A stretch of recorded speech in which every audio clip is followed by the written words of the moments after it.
I love starting my beach day early. There's this quiet warmth to it that the rest of the day could never replicate. In those early hours at Tarkwa Bay, it's just the locals and a handful of overnight campers. And on a good morning like this one, I got to watch the fishermen take in one of their early casts. It featured a little boy who joined the pool with everything that he had, and adults who welcomed his brave efforts as they brought in a school of efolo. You should have seen the way my smile widened with every step closer to the water for my first dip.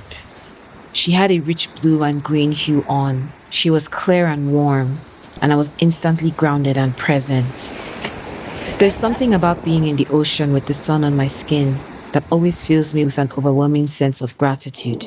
I was thankful for my visiting friends, good health, and the willpower to continue figuring life out without a map. I went in and out of that water until I lost count. I swam, had random convo with strangers, floated. At one point, a local teen shouted out, "Sister, how do you do that?"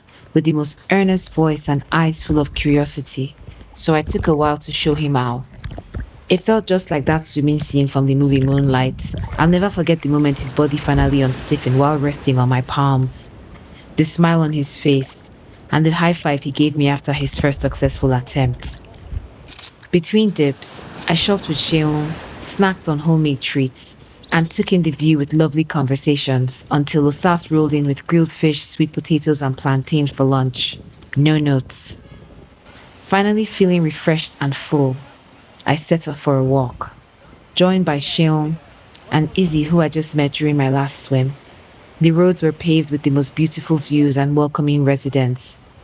We stopped often to explore our path and investigate a spot full of crabs behind the wave breakers.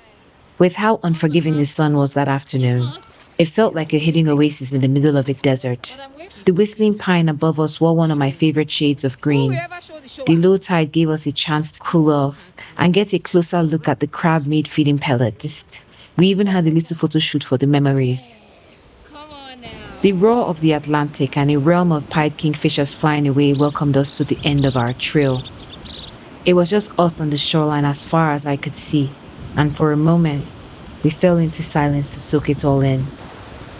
I stood there with them, sand shifting between my toes, feeling this mix of awe with calm, and a surge of vitality coming back to me.